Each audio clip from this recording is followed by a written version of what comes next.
Welcome in to our PGA Championship preview here on 5 Clubs. I will be joined momentarily by Taylor Zarzour, not only PGA Tour Live, but also of the PGA Tour Radio Network, Johnson Wagner, Brendon Jonge, as we talk about the major that was moved to May starting in 2019, the PGA Championship, and where they're going, Valhalla.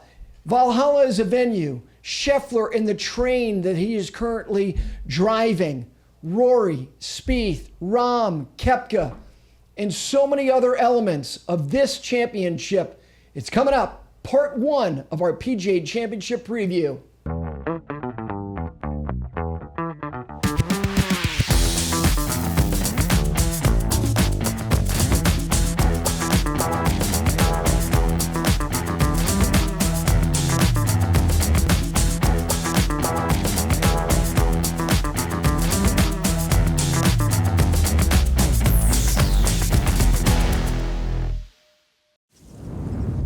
In this split second, your hands make all the difference.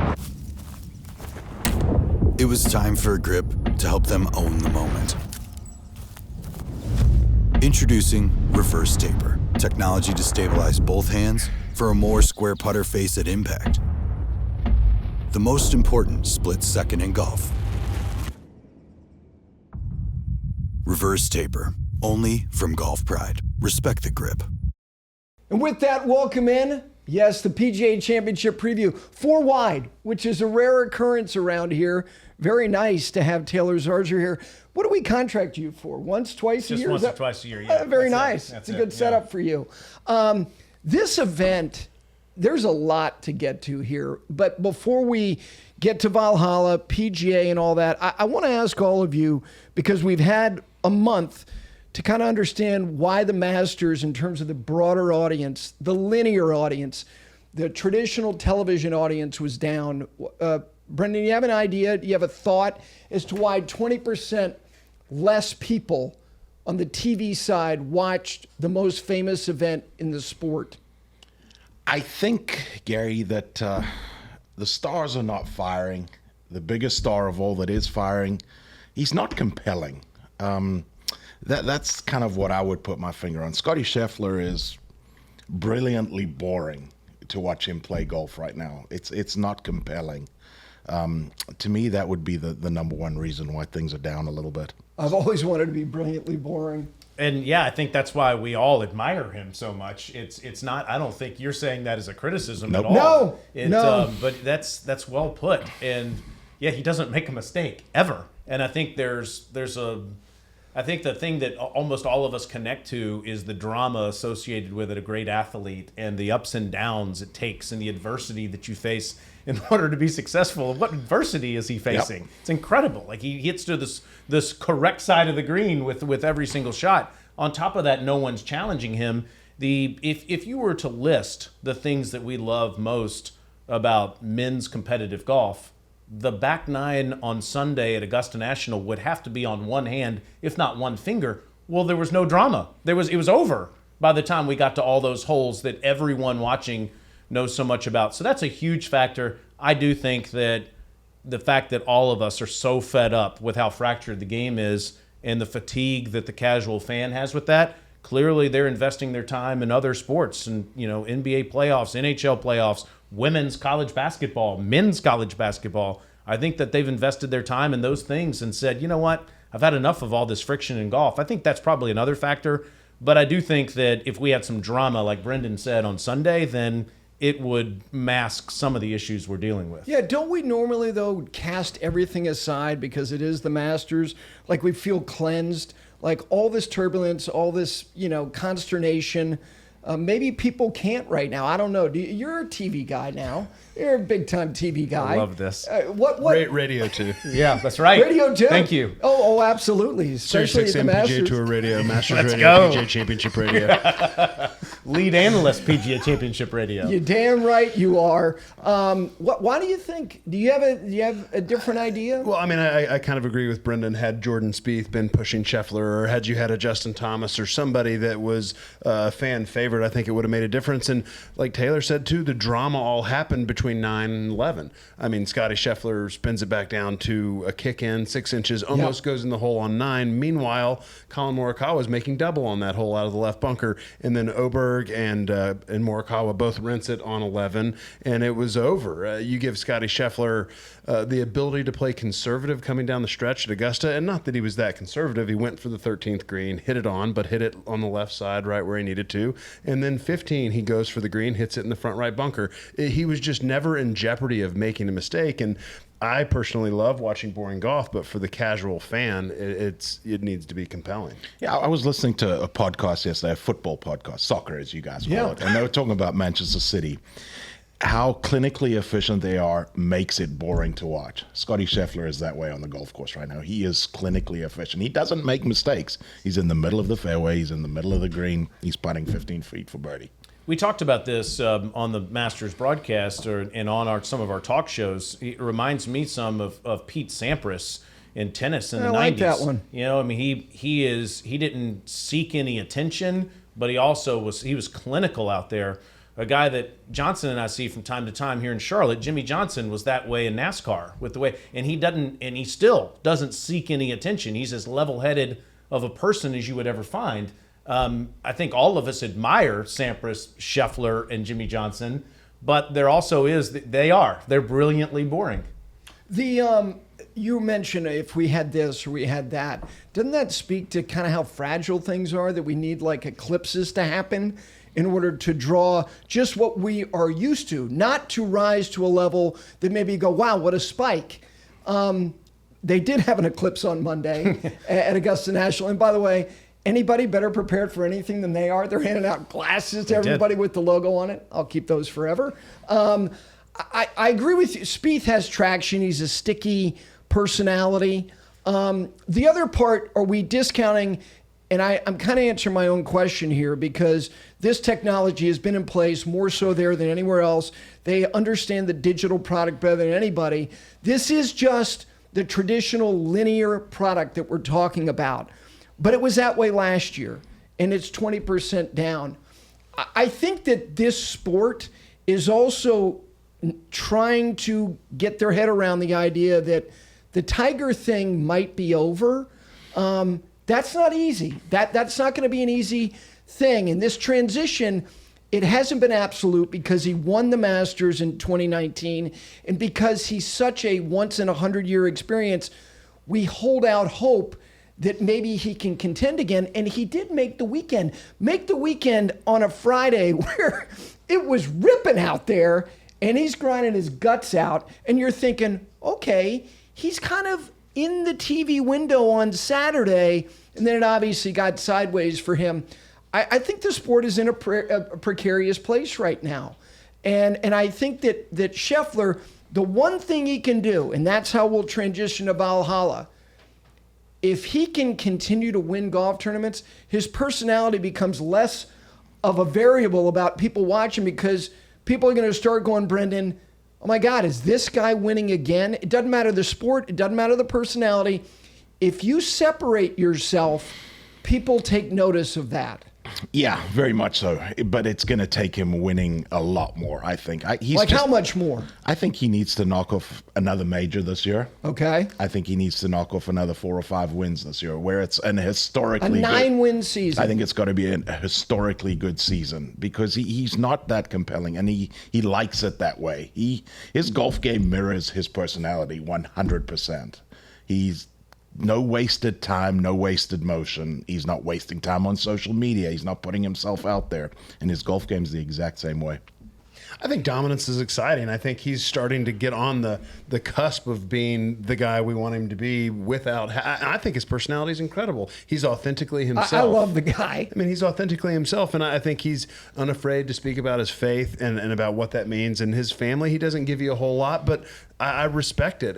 But is it going to draw in a casual golf fan? Probably not. No, and I think it's great that you love it. One of our buddies, Webb Simpson, has a podcast, and he had Scottie on right after he won the Masters. And to your point, he's so comfortable in his own skin and in his faith and who he is. And I think all of us admire that about him. But I'm with Brendon. I think that it will take, if he wins, to specifically answer your question, if he wins the PGA Championship, then I think we have something that everybody is going to get attracted to and say, okay, we might be watching something that almost never comes around. And at that point, it doesn't matter if he's not seeking the attention. We're all going to connect to it.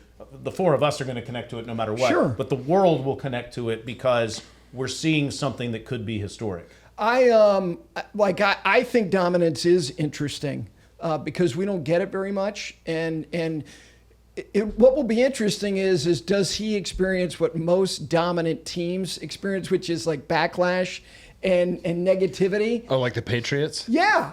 Yes. Now they had a lot of ingredients. Their coach was unlikable. Their quarterback was unlikable. Owner. They fringed or crossed the line when it came to rules and policies and procedures as it applied to the league. They had it all, man. And then they ran into the New York football Yeah, I knew Giants. that was coming. I was just waiting for that to come. Not once, but twice. Yes. Here's the thing about you saying he's going to win 9 times. I went back and I was looking because he's on the cusp of having a 5-win season. 5-win seasons by Hall of Fame members. Hogan did it 7 times. Nicklaus did it 7 times. Palmer did it 4 times. Tiger did it 10 times. Wow. Here are guys who never had one 5-win season. Norman, Mickelson, Els, Couples, Floyd, Stewart, Love, O'Meara, Kite, Crenshaw, Irwin, Faldo. It ain't easy to separate yourself, and there's more guys who can win now than, I think we would all agree, than ever, any week. If he wins 9 times in 2 majors, does he pick up the lag by the end of the year that we're experiencing right now with TV? I mean, without a doubt. I think Without it a does. doubt. Well, I mean, like Taylor was alluding to, if he is to win the PGA Championship, and we're going to go to the U.S. Open. Now, granted, it happened in 15 with Jordan Spieth winning the first 2 legs. It was the Masters and U.S. Open at that time. But if we go to the U.S. Open and Scottie Scheffler is looking for the 3rd leg of a season major or season Grand Slam, yeah, there'll be traction. There will be people tuning in that wouldn't normally. You agree with that? I do agree with that. Yeah, yes. you do too, don't Yeah, you? and I totally, I would say that we need someone to be competitive with him on the back 9 during these major championship opportunities. We need him not to win. I mean, and look, I'm with you. I love watching the guy, and I am so in awe of what he's doing. The thing that's most impressive is his mental focus and just how clear of a mind he seems to have.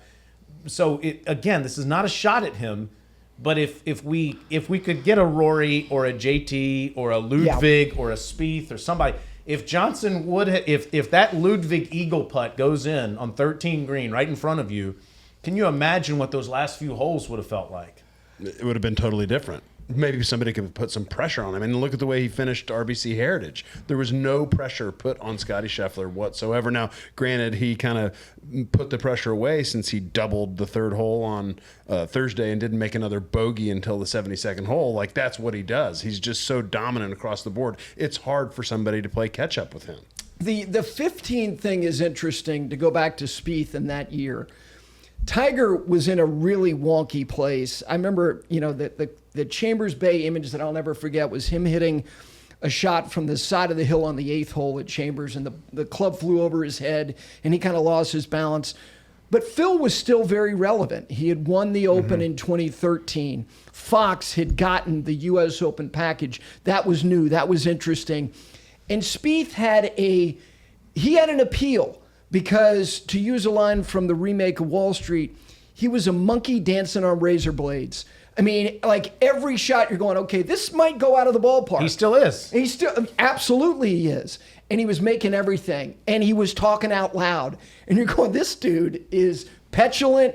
He's interesting. He's dynamic.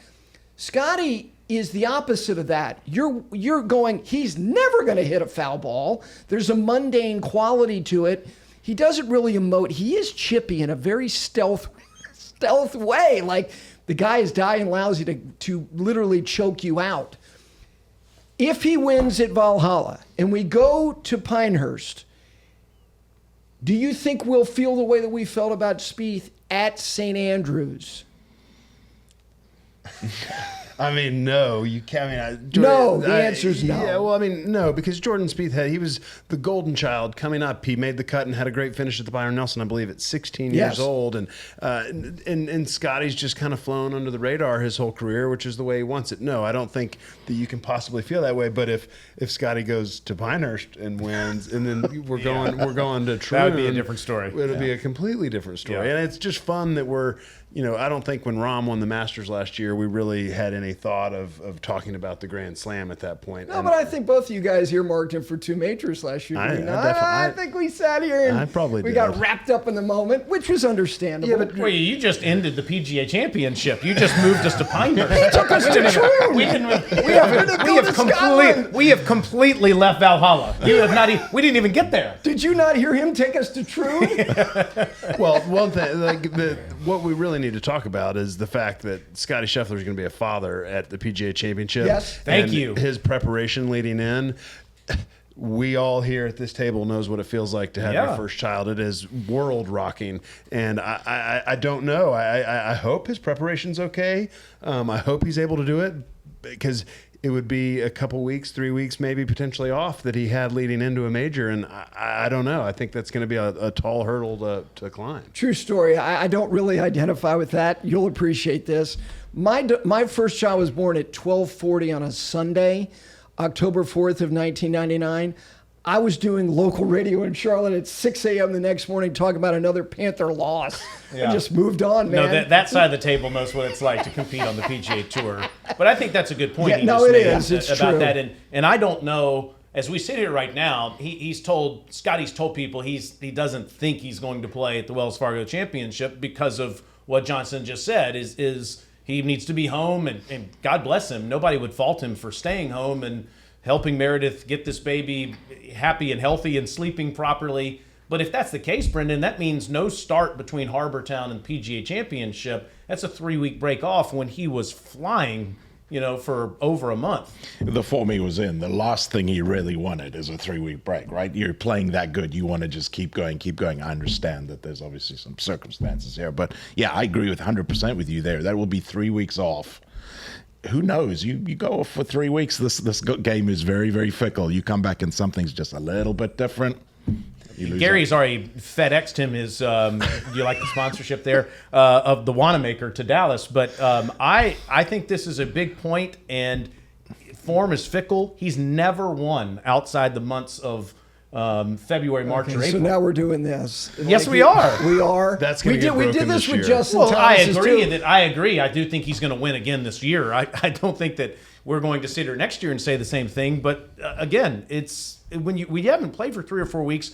The one part of his game that struggles the most is his putting, which requires obviously the most touch. And I do wonder what that's like at Valhalla. Okay, so if I said to you, whatever the preparation is, do you feel stronger or more bullish about him at Valhalla than you did about Rahm at Oak Hill last year? Because all you guys liked his chances, liked him pretty good. Yes, I do. You do? I do. Just Okay. because of the way he's playing golf. How about you? Yeah, his consistency, even if he has 3 weeks off, and we said it about him at the Masters, like he's the only person in the field that doesn't have to be completely sharp to win this golf tournament. Right. So if anybody's prepared to do it, it's him. And I think he'll find the time, even with a baby, if he's home, to go out and grind and hit balls for a couple hours a day. I'm not. It's just the tournament reps that concern me and the finer details that you lose over 3 weeks off. But yes, without a doubt, I feel stronger about him than Rahm. How about you? I would agree with that. Okay. I would be surprised, having said all of that about Scotty and the potential rust, I'd be surprised if he didn't finish sixth. I mean, if he finished worse than fifth, I think we'd be surprised. And that's crazy to say, but that's how consistent his game's been the last couple of years. The other thing about consistency is the consistency of his mind. It's uncluttered. and the identification that he has of who he is. He has a job, and the job is to play golf professionally, and he's better than anybody at his job. And then when he leaves, like, he's not struggling with, should I participate in this thing or social media, or I got a beef with this guy.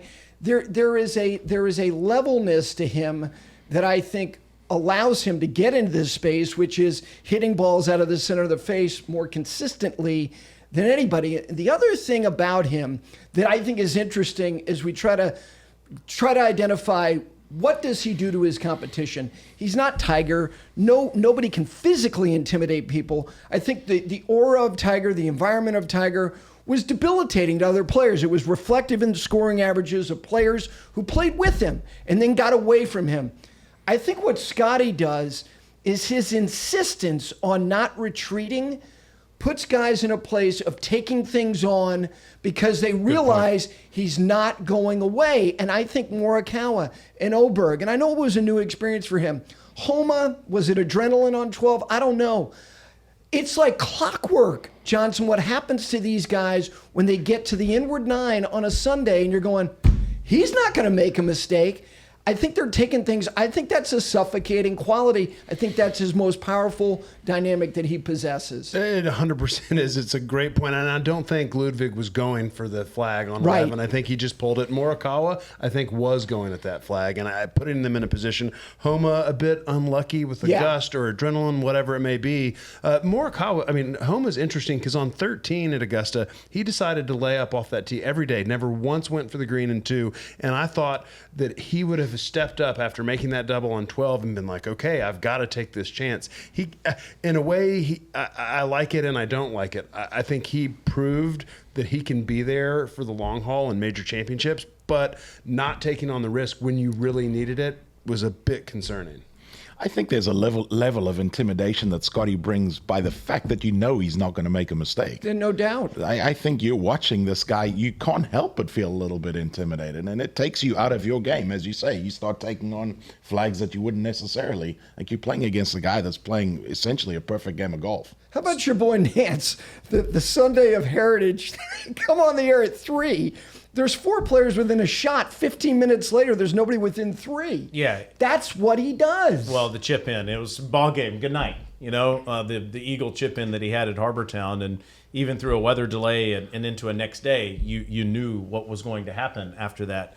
But yeah, I think that all of us can relate to that. You don't have to be a professional player. You could be at your local club, and if you know your opponent is going to net birdie every hole in, I knew we were going to get to this. You're going to take chances that you wouldn't otherwise have to take. This is the Will Calder segment of the program. I didn't say that. You did. Those were your words. But it's There's a couple Don't be others out passively there. aggressive. Just go ahead and say it. The guy's a criminal. especially if you're missing one of your clubs in your bag. But it's a good point, and I think that you start doing things that you aren't comfortable doing if you know your opponent isn't going to make a mistake. And that's the part of his game that I'm most fascinated by, is that his mind never seems to be cluttered, and he is so at peace with the shot that he's about to play.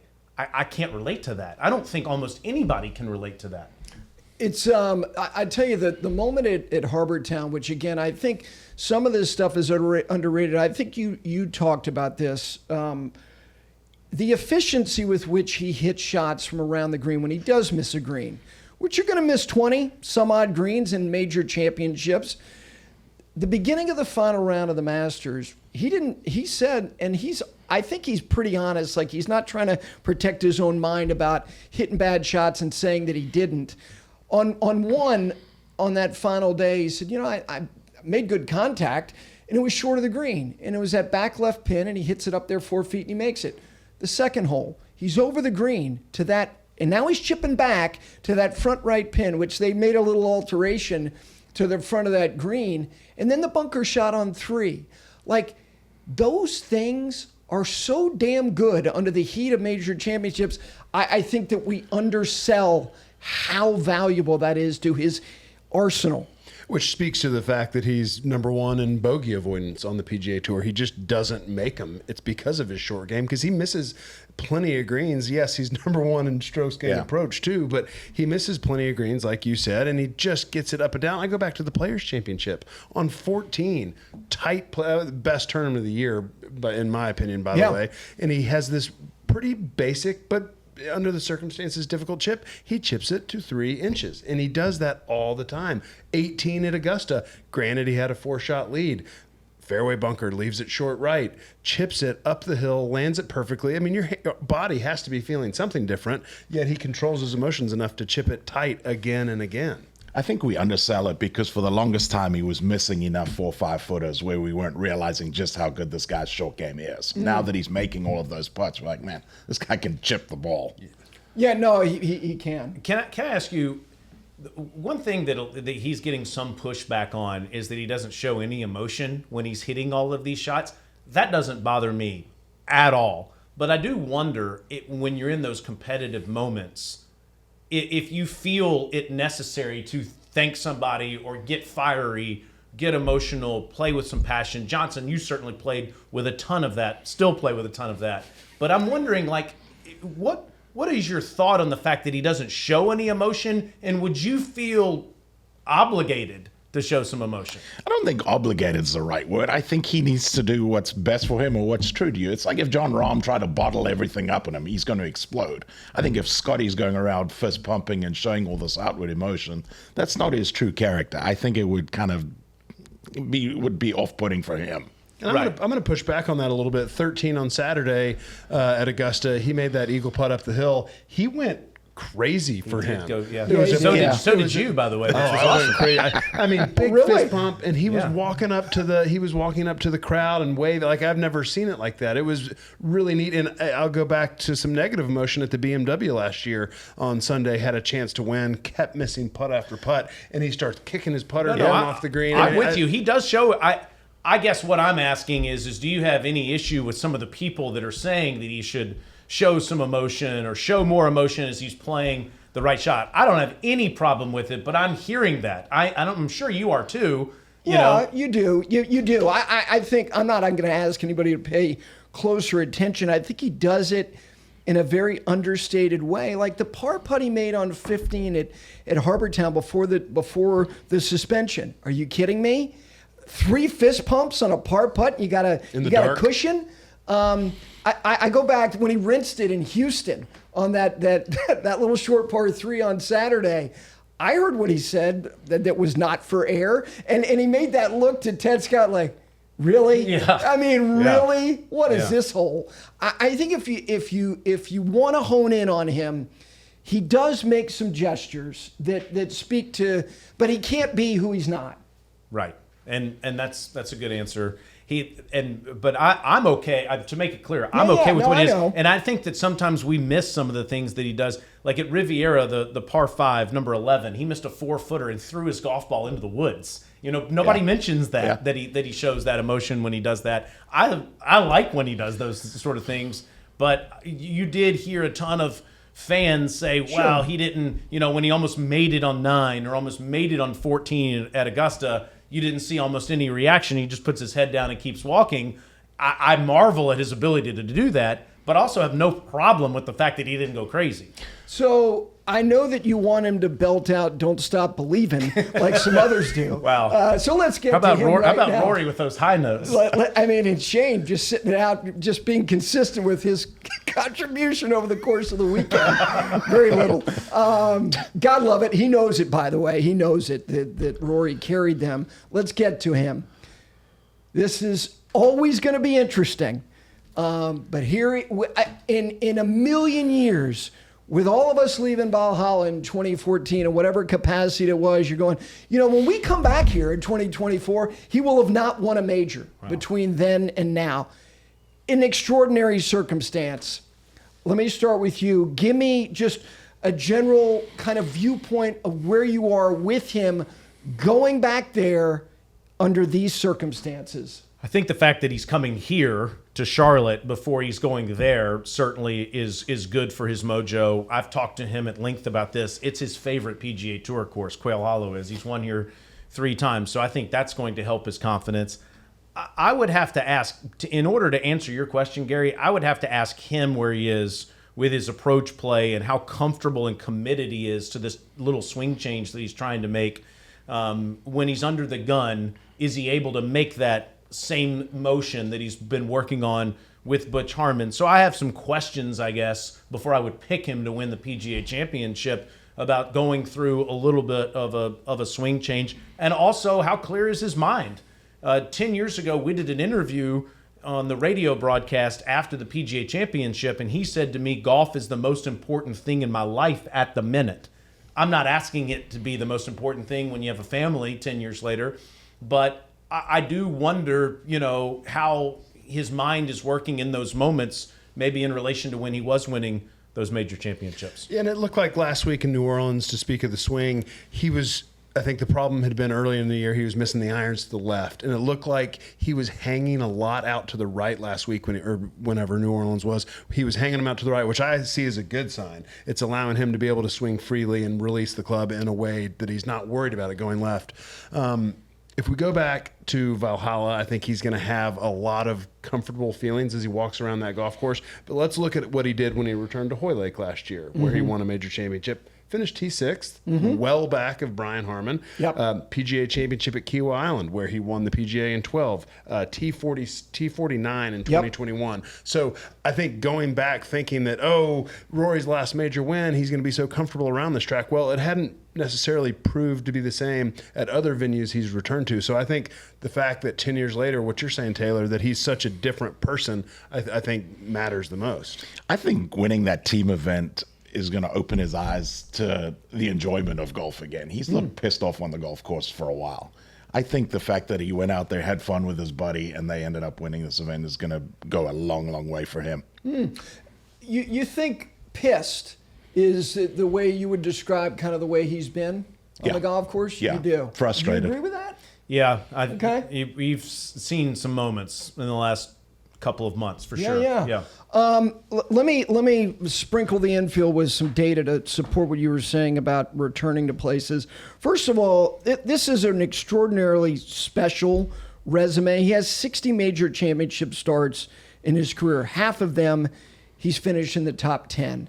He has 17 top fives. He has 3 seconds and 4 thirds. He is a sachet through the front doors of the World Golf Hall of Fame whenever that day arrives. But he is a historical anomaly because of where he finds himself. And when he does win that 5th major, which I unequivocally believe that he will, and it could be in Louisville, because of the gap between 4 and 5. The gaps between 5 and those who have then won 6, guys like Faldo and Phil and Trevino, there have been wide gaps. But 4 and 5, he finds himself in an unusual place. Here's the other thing about the PGA specifically. Not only has he not won that event nor any other major, he hadn't finished in the top 5 in the PGA since he won it. I can't compute that. Here are his results in the majors, in the PGA specifically since he won it. 17th in 2015 at Whistling Straits, missed the cut at Baltusrol, tied 22nd at Quail Hollow, his happy haunt in 17 in the month of August. Tied for 50th in 2018 at Belle Reve. Tied for 8th at Bethpage. T33 in 2020, Harding Park. T49 at Kiowa, as you just pointed out. Tied for 8th at Southern Hills and 7th last year. Not a top 5. Sounds like a pretty good career. No, it is. He's trending. But he's measured differently. That doesn't compute, does it? No, top 5s. It is bizarre given all the success you talked about. I mean, and the number that's most interesting to me is half of his major championship starts top 10. Crazy. My goodness, that's crazy talk right there. But yeah, no, listen, when one of the coolest things I've ever gotten to do professionally was walk between Ricky Fowler, Phil Mickelson, and Rory McIlroy, between their groups. Rory was playing with Bernd Wiesberger in the final group at Valhalla, and Ricky and Phil were in front of him, and just the noise on that place was just awesome to be part of in the middle of all of that. And to what Brendon was saying about the way that Rory carried himself Absolutely. around that golf course, on the broadcast, David Faraday on CBS called him a baby-faced killer, and he looked like it. He did. Yep. He didn't care if he was making Phil Mickelson mad when he was playing into him. And he was, by the way, he waited on every shot that day. And as soon as they put the flag in, he didn't care if people were moving behind him on the green. He was ready to go. He wanted to finish his round before dark, and he wanted so badly to win this tournament. There was a carefree joy focus that he carried himself with on the course that I think that he's still searching for, and clearly he's been searching for it for a long time in the PGA Championship. I'm with you totally about where he was, and I think psychoanalysis is fun as long as we're not saying we're absolutely right about what we're thinking they think or the way that they are. I think he was a bully then.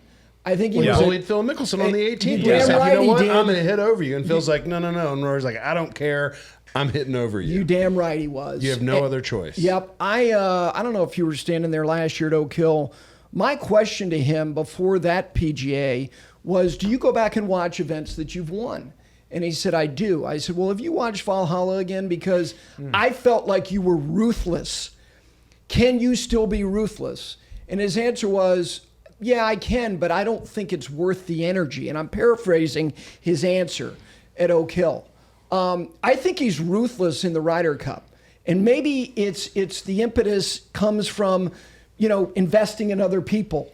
And I think that he needs that again. Like, I'm not suggesting he should put on lavender again, like he had on that Sunday at Valhalla, and put on a flat-billed cap, close to what you're rocking. He had on a flat-billed cap. And he's like, get the hell off this property. I'm on a heater. I won the Open. I won that World Golf Championship. I'm taking this damn thing. I think he needs not to be completely just unforgiving. He needs some of that, man. I think playing those first two rounds with Scottie at Augusta is going to give him a little bit of that. I think that's going to light a fire under his ass. I really do. I mean, he's played with Scottie Scheffler, watched him for those 2 rounds. Like, man, I need to do something. I need to make some changes. You think there's something instructional about him being with? I'm with you about him being with him. That there's an effect on him. Do you think it was a positive effect? Maybe it was positive. Maybe it was more, oh my gosh, the gap between me and him is even bigger than I thought. But at the same time, to your point, what he said at Oak Hill, it takes a ton out of you to put yourself there. I can't imagine in a major, but in a regular event, it is draining to be in contention the whole time and to be that killer mentality. And for him to say it takes too much energy to put himself there, that is concerning to me, because that's what Scottie has. Scottie's got a plethora of energy, and maybe, hopefully, this first kid doesn't take it from him. I do want to ask you about one intangible, because we have not had a consistent amount of Tiger Woods for well over a decade, as you pointed out. And he always, when he's on the property, will carry the most energy, the most support, etc. But given that he's not always on the property for 4 days, he's not always in contention for 4 days, and we don't get him but a few times a year, that opened the door for Phil Mickelson to take most of that energy around the property consistently throughout the course of the season until he left the PGA Tour 2.5, 3 years ago. And that energy has been given to Rory McIlroy. 100%. And you just witnessed it in New Orleans. Yeah. I mean, it was like going to a home SEC football game.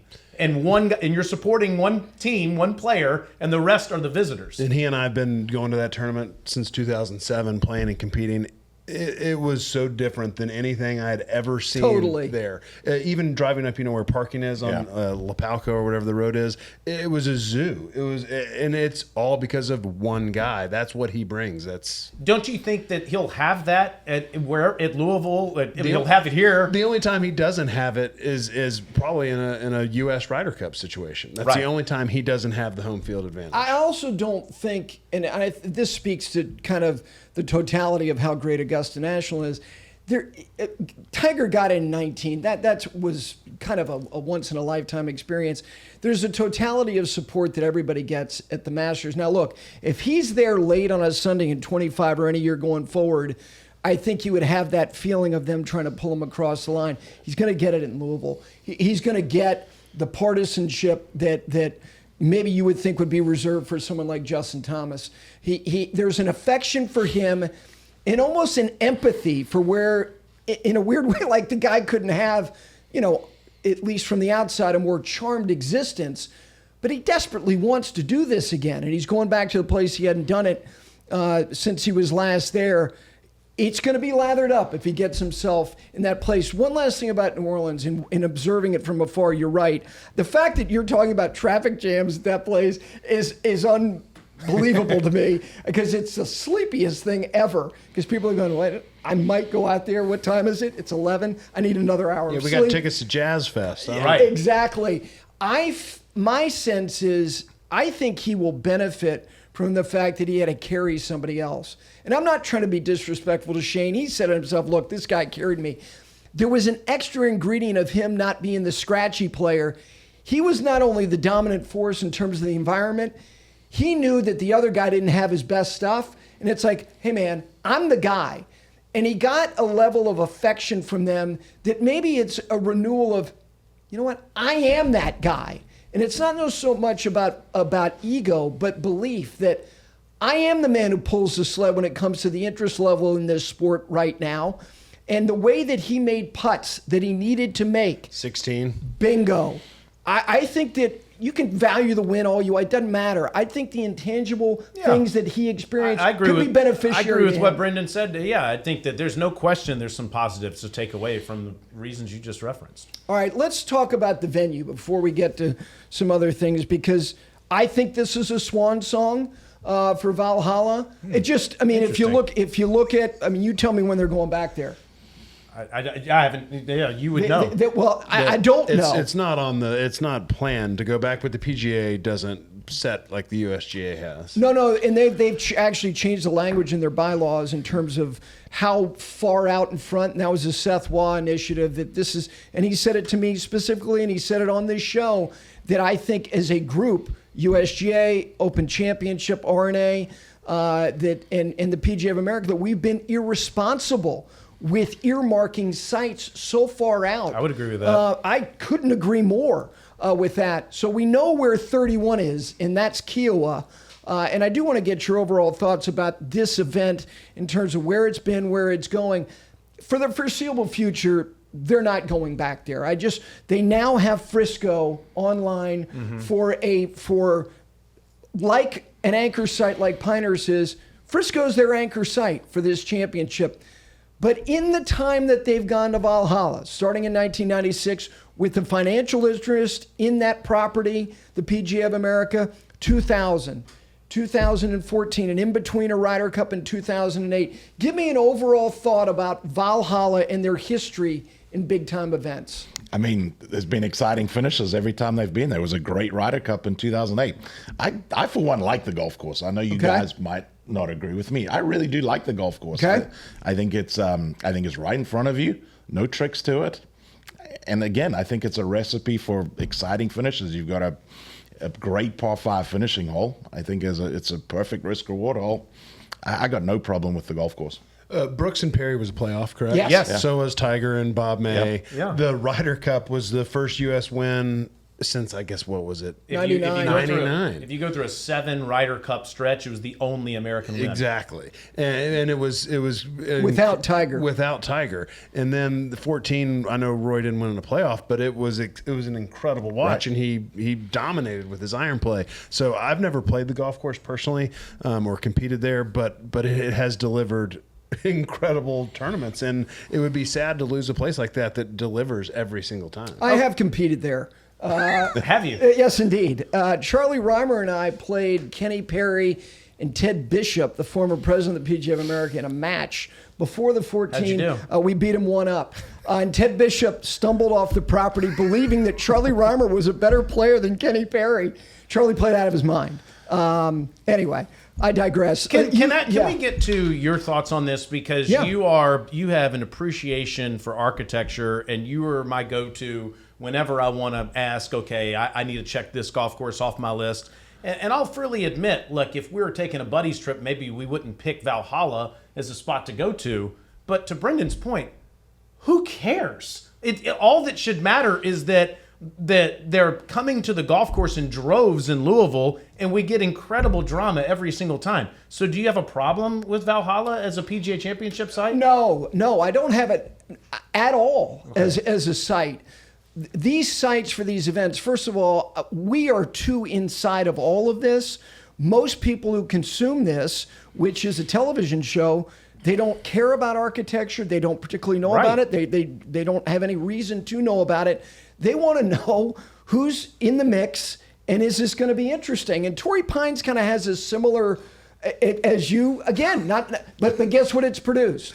I know. Again, it's and the fact, like, I'm not a Tory fan either, but it's at the end of the day, does it deliver? Does it give you an environment that you feel is palpable as you're watching it? In 96, 2000, 2008, 2014, it has, you guys will, I love this exercise. It's not just who won, who was in the mix. I'm going to go back to 1996. Here's your top 10. Perry and Brooks in the playoff. Tommy as the bell tolls, finishing in time for fourth. Tolls. Yeah, how about that? So Wearing Ernie Els cotton finished. Dockers? That's right. Yes. So Ernie Els finished tied for third. Let's see. I can't even read my own handwriting. Jesper Parnevik finishing a tied for fifth. VJ fifth. Phil tied for eighth. Frank Nobilo, top 10, tied for eighth. Jesper Parnevik, I just mentioned that. He tied for eighth, or tied for fifth, pardon me. Okay, 2000, it was May and Tiger. It was their show. Thomas Bjorn third, Appleby fourth. Now here's where it gets kind of wonky. Greg Chalmers with a tie for fourth. Right. Jose Maria Olazabal tied for fourth. Franklin Langham tied for Georgia seventh. Bulldog. Exactly right. Nota Begay, eighth alone. How about Nota jumping up? And then here are the guys who tied for ninth. Darren Clark, Scott Dunlap, who was he was in the mix the whole week. Fred Funk, DL3. Phil, another top 10 at Valhalla. Tom Watson at 50, tied for ninth. Jack, by the way, here's the thing about 2000, before I get to 14. 2000 had it all. I mean, it has a guy in Bob May who was making monkeys fly. I mean, it was, and you're going, don't care who he is. He is, I mean, this is Rocco before Rocco. And Bob May was a legend in the junior golf space in Southern California. Like Tiger, it wasn't like he was familiar with this guy. Yeah. This guy was a total stud. Jack and Tiger paired together in the first two rounds. Jack at 60 needed to eagle the 18th on day two, and he missed holing out a short wedge by about 10 inches. And he made that gesture to Tiger on the 18th green. So here's what Valhalla has. It has images, and it has May and Tiger. It has this. It'll always have that. It has Tiger in the playoff before that ball disappeared doing that. Like, how do you get around that? I mean, Valhalla's got moments. It's got Anthony Kim not realizing that he had beat I was Sergio right there. Garcia so badly that the match was over. That he was going to the next tee. I mean, it has Hunter Mahan with the bomb to basically give the United States the victory. I'm with you. You shouldn't plan out more than a handful of years, and I agree with Seth Wall on that. But I don't know why you would stop going to Valhalla. I mean, you'd still go there. It works every time. Okay. Every time. So why wouldn't you go to some place that works? And I'm with Johnson on Torrey Pines. I don't want to play the golf course. But if they want to keep going back there because it gets drama every time, I get it. It's in Southern California. It's in San Diego. I get it. So we shouldn't be thinking about necessarily the courses that all of us would love to play to check off of our bucket list. We should be thinking about what is going to attract the biggest audience and create the most thrilling finish. Yeah. Well, we just go back to LACC US Open last year, which I think all of us can say we were very excited about it. Yes. And it, for lack of a better word, it was a dud of a major championship. I mean, Rory made a run, Wyndham Clark breakout, sure. But the whole week was a bit of a letdown. Great golf courses don't necessarily make great venues.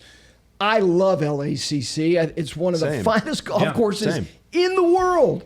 But when you have choke points on your property and you have a membership that had real kind of hesitation about doing this to the point that they're trying to gobble up as many tickets to make it a private party. That's not a good starting point. It's not good into the social media era to have people going, wait a second, they don't even want people there. That becomes an undercurrent. And 5, 6, and 7 was a dead end. You couldn't even get to that part. Here's the thing about Valhalla. It's built to entertain. Not only, you know, these holes that you're playing, but it's you got to build a city.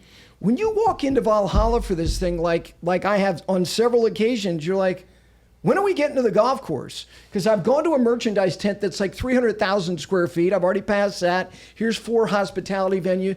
You're building a city. You are. I know you're thrilled to be there for 48 hours. Yes, my schedule has worked out beautifully. In and out, baby. Like some guys who don't make a lot of cuts.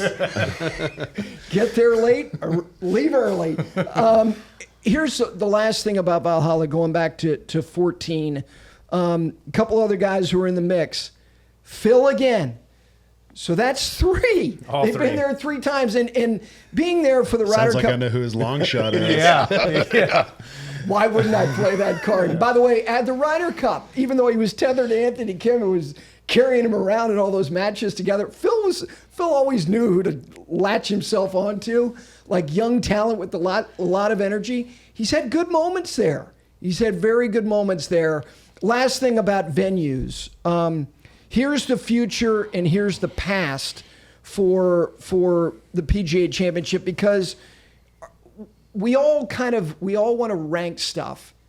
It's 4th, right? It's 4th in the grand scheme of things. I don't care. It's all equal to me. Yeah, I mean, that's the way it's... If you're asking... The perception. The perception certainly is that it's 4th. I wouldn't necessarily say that I enjoy it the 4th most. I think that it almost always gives us some drama. If I'm thinking back in the last couple of years and major championship drama, to Johnson's point, gosh, we desperately need some of that. As much as I love the Masters, it's my favorite sporting event, it's my favorite thing, about anything that I get to do professionally. We haven't had drama since 2019 at the Masters. We desperately need some more drama at the Masters. The U.S. Open, we have not had as much drama in recent years. The Open Championship, I love Brian Harman. I would like to go turkey hunting with him. I'd love to hang out with him in Sea Island. He's an unbelievable human. He blew the field away last year. Colin Morikawa didn't give us a whole lot of drama when he won in England a couple years ago. Cam Smith we got at the old course, certainly. But the one place that we almost always get drama is the PGA Championship. So no matter how it's labeled or how it's perceived, I think it's critical to golf's calendar. I think it's interesting that the U.S. Open, I'm not going to say they've had an identity crisis. I think that they have had challenges holding up to this kind of who they are thing, which is there any of the other 3 majors that we go score, we're sensitive to what the total is? No, we're not. Nobody ever talks about what they shoot at the Open. Yeah. Nobody cares what they shoot at Augusta National, and they certainly don't care what the total is at the PGA. The USGA has a funny challenge. Like, people were wigging out when Ricky and Schauffele did what they did within 20 minutes of each other last year at LA Country Club. Like, yeah, they did. I mean, it was the marine layer, and it was soft, and the conditions were right for these guys to go insane. But the PGA and Kerry Haig and his staff, it's not that they don't care. They have a model, they have a plan, and they seem to, on a consistency level, execute that damn plan pretty darn well. Don't they? I mean, I was just about to say, Kerry Haig, the setup is they rarely, if ever, since he's been in charge, they've never missed. Yeah. I mean, you look at the USGA, you're talking about it, Shinnecock. They've missed it a couple times. Yes. With hole locations. And I think as far as the USGA goes, I think they've listened to the complaining of players a little too much because they have lost their identity. Even Parr should have had a chance to win every U.S. Open, maybe 5 under. And now they are going the other direction. They're going too far, and they have completely lost it. But the PGA hits it out of the park. Well, I think the name Kerry Haig, you're exactly right. He doesn't miss. He takes the players' opinions. He will walk around the golf course. He'll listen to what guys are saying. He'll listen quietly what guys are saying to their caddies. And he's spot on and has been spot on every year. The USGA has had not only, like you said, with Shinnecock, those moments, 2004 And obviously, again, they had another situation specifically on the 15th hole in 2018 as well. And then they had these other dubious moments. And also choices you make. The Chambers Bay decision, not a bad decision, but you went out there. I went out there 2 weeks before. I'm like, oh my God, there's no grass on these greens. And so they made themselves vulnerable for criticism, and players were right there to start criticizing. But Johnson made a good point about what they've done in recent years to correct all of that. I mean, John Bodenhammer setting up the golf course has done a good job in the last 5 years, and their leadership, in my opinion, has gotten significantly better. But yeah, no, they made a comedy of errors for over a decade, and I do think they've gotten past all of that. As great as the PGA Championship has been, the U.S. Open's been close in terms of drama. They've given us most years, maybe not necessarily last year, but most years they've given us that drama in the last handful of years. Yeah, they There was have drama last year. Yeah, but there was some. I think that what you were saying about the golf course and how quirky the scoring was, and I think there were times where you wondered necessarily if it was going to deliver, and it did. It delivered. The 2 years prior to that, unbelievable. The finish at Torrey, what Rahm did to win, and then the following year, Brookline was incredible. It was just great, a remarkable finish. Yeah, and we'll do the U.S. Open preview. We're all excited about Pinehurst. I haven't decided yet. Yeah, you have not. Okay, well that's right. We got to work with your people. That's right. And work on the language of that deal. I've got his agent's number if you need it. I'm sure you do. Last 10 years for the PGA: Valhalla, Whistling Straits, Baltusrol, Quail, Belle Reve, Bethpage, Harding Park, Kiowa, Southern Hills, which was a substitute, late entry. Yeah. It was supposed to be at a Trump property in Jersey, and then Oak Hill. The thing about all those places, like Oak Hill in 2013, when I went there to do a thing with Kerry Hagan, I'm like, ugh. But Andrew Green went in there and turned that place into a dynamic place. Good for their membership. What a joy for them to enjoy going forward. Southern Hills and what Gil did there. Kiowa, which has just been announced will be 20. I mean, was Kiowa not a home run? Home run. And now we look ahead. So Quail next year, and you guys are both members. I know, obviously, it's a great source of pride. How about Quail in May for a PGA? The other PGA was in August, and it's the same agronomic setup as Wells, right? It's going to be the crowning achievement for the club. I mean, you look back, the President's Cup, we had the fortune of having really good weather come in. It got cool and kind of browned and firmed the place up come the weekend. The PGA in 17, I thought it was disgusting. It was hot, soft, rainy. The Bermuda rough just doesn't look as good. Hot and soft is the worst combination. Like Charlotte in August, it's not a place you want to be. May, the golf course right now leading into the Wells Fargo, it could host a major championship tomorrow. So I think fast forward a year, we've got such a great staff with Keith Wood. It's going to be amazing. I've never seen the golf course better. If there's one thing, our greens are 9 months old. Yeah. So, and listen, they redid the greens last year, so it's going to take a little while for them to mature and hold shots. A year from now, they're going to be unbelievable. So yeah, no, I think that it's going to pop in May. The most successful PGA Championship financially, 2017 PGA Championship at Quail Hollow, that'll be passed by in 2025. Well, and the President's Cup was, I know Royal Montreal is going to blow it out. Look, Charlotte loves the big event, and they're not exactly celebrating a lot of great achievement from their local teams right now. So they will absolutely hold on tight. So beyond Quail, Aronimink in 2026, thoughts? I like it. You do? Yep. We played it. Tigers event a couple times, maybe 11 12. Somewhere around They had a there. BMW there, and Keegan won it, and it was they had a deluge of rain, and it was super soft, and they totally undressed the place. That won't be the case then. Gil's tuned that place up. Firm, it'll be good. It'll be Okay. very, very good. You like Aronimink? Love it. We Great played market. there. I think it was 10-11. It was around the Congressional U.S. Open Yeah. time that Rory won. We played it for 2 years for Tigers event. Yep. Awesome. Philly will show out. And it's far enough south you don't have to worry too much about the May date. I think when you you looked at Oak Hill last year, Yeah. they were lucky with weather. Saturday was rainy, but the weather was really lucky, and the membership wasn't allowed to set foot on that property from October until May. So that's a travesty to ask. I know they had a second course, but when we walked across the other course to get to the TV compound, it did not. Let me play that. Well, it looked good, but it Yeah. also looked like midwinter. I Oh, think of the way they course. injected life into that golf course was not something they'd want to do very often. So this gets to a grander point as we go from Aronimink, Frisco. You've been to Frisco. Have you guys been there yet? No. What are your thoughts on Frisco?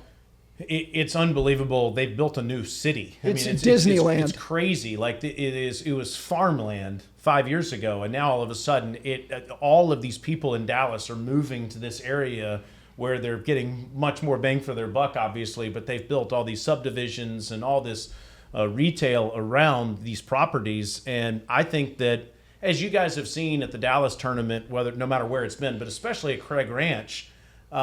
They've created a party-like environment there. Totally. And I think that they'll do the same thing for the PGA Championship. I'll be interested to hear what people have to say about the course. But I don't think that should be the first thing that matters. I think it should be, what kind of championship is it going to be? What kind of atmosphere are we going to have? A very subliminal shot at Gil Hansen's I'm a huge fan of Gil Hanse. Yeah. I think he's incredible. I think his original work is fantastic as well. A lot of the complaints are he's great at renovating courses, and his originals leave a little bit to be desired. I am on the other side of that fence, but I understand exactly what you're saying. I think people.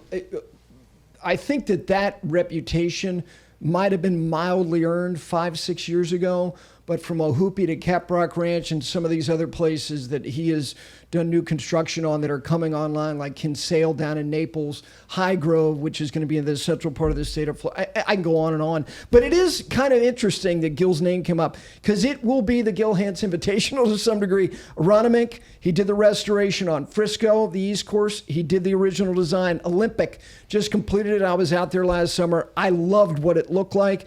Baltusrol, the lower course, he did that as well. That's 4 in a row. Plus Southern Hills. Plus Southern Hills as well. Congressional, that's Andrew Green and what he did in 30. And then, of course, back to Kiowa in 31. Here's the other part of this. You look at all that. When they made the move to May, you're going, oh, my God, their jumping off point is Bethpage. It could be frigid. I thought it was great. Cool, like really, are you complaining about cool temperatures compared to what we've been subjected to in August at some of these sites? May has been a home run to me. Do you agree with that? Yeah, and I think that you have a bigger audience. Well, no, you have a bigger audience in May, and now you keep the momentum of not necessarily a major championship, but what feels like a major championship from March all the way through the playoffs. I would, though, Brendon, like to see them go to some new areas of the country, though, that they haven't been able to go to like where? before. Okay, I had that down. Yeah, like the Northwest, maybe, or go to. Look, Sahali. Yeah, in May. I think that would be great. I think that also another thing to think about would be even Florida. Like, as crazy as that may sound for the PGA Championship, it's happening in May. And it's not happening in August anymore. Right. And that is, that's a golf crazy state. And it's a golf crazy more, yeah. development state right now. And since we know we're not going to have one anywhere other than the places I just mentioned before 31, I think Florida's in play. I do. Now, they've done it before, and it was in August, and it was dreadful. PGA National was, the greens were yellow. They looked like it was not good. If, let's say Florida's in play, you got any place in mind? I was just about to ask you that. I think it probably would be a place that isn't built yet, because a lot of the great courses down there wouldn't host or wouldn't be able to. Can Streamsong host a PGA Championship? Hotels within 30 miles right now in 10 years, maybe. I was just there a couple of weeks ago, and I think, I don't know, first of all, the alligator population there, I'm not joking. I get it. They're very prevalent in New Orleans, where you were just, it's a little unnerving. And I'm not trying to be, squeamish about stuff. You put 45,000 people out there, chances are one of them may get a leg chewed off. Seriously. And there's a lot. That's a problem. I don't think Streamsong is probably an option. I was thinking South Florida. Is there anywhere that you can think of I would love to see us go back to Miami. I mean, somewhere on the calendar. We haven't been there since Doral went away. Yeah. And now South Florida's tournament is in Palm Beach at PGA National. It'd be great to go to the Miami-Fort Lauderdale area, but I did say that without having a course in mind. I will admit that. But I'm These sure two have played Panther National. Negative, Ghost Rider. No. Adam Scott just posted some video from there. Yeah, it looked really enjoyable. Yeah, if you like losing balls and shooting 85. Not on your list? No, very, very low. I'm up to Johnson's point. I think if something's in Florida, it's going to be something that gets built down the line. I don't see anywhere now wanting to host a PGA out there. I think the May date, it satisfies the anchor site of Frisco. It opens up the state of Texas, which was just out of play. You could say, obviously, because it was all, you're not going anywhere in the state of Texas in the month of August. And one other last point about the whole Frisco thing. I'm not saying it is the future of major championship golf everywhere, because the open roto will be what it is. It is a sign, though, of what is out there, and that is the enormity of these complexes with the idea of the infrastructure required to do this stuff. The size of Frisco is so ridiculously big. They have 13 restaurants in this area around a mat like the world's largest putting green, and they've got a performance center, and they've got a short course, and they've got Bo Welling's West Course. It's a city, man. People have moved from all over the world to work in this Yes. entire area too. Been out there a couple of times, and I don't have a problem with the golf course. I do wonder how it would be received because it's new and it's not something that people have gone to play. Well, they're beta testing it with a lot of other PGA championships CPC's going on. right now. Right now. Yeah, as it's we're going doing on this, now. yeah. They had the senior PGA there last year. They've got the KPMG women's PGA for all their practices and procedures to get everything in place. Overall, I'm a huge fan of them doing it because Sure. I think that going to a community that will embrace the game to a It'll place be that is massive. exactly. You'll have this huge collection of foot traffic. It makes a ton of sense. We've tried to put a square peg in a round hole. We've tried to go to places in major championships that can't necessarily facilitate a major, and you have to park on another golf course, or you have to get shuttled in, and it's very hard logistically to get there. That will not be a problem here. No, it won't. And they've got 8,000 in the tank if they need it. You want to go tip that thing out? No. Woof! That is the end of part one. Part two, what time will Johnson get squeamish about how long part two is? You'll have to stay tuned.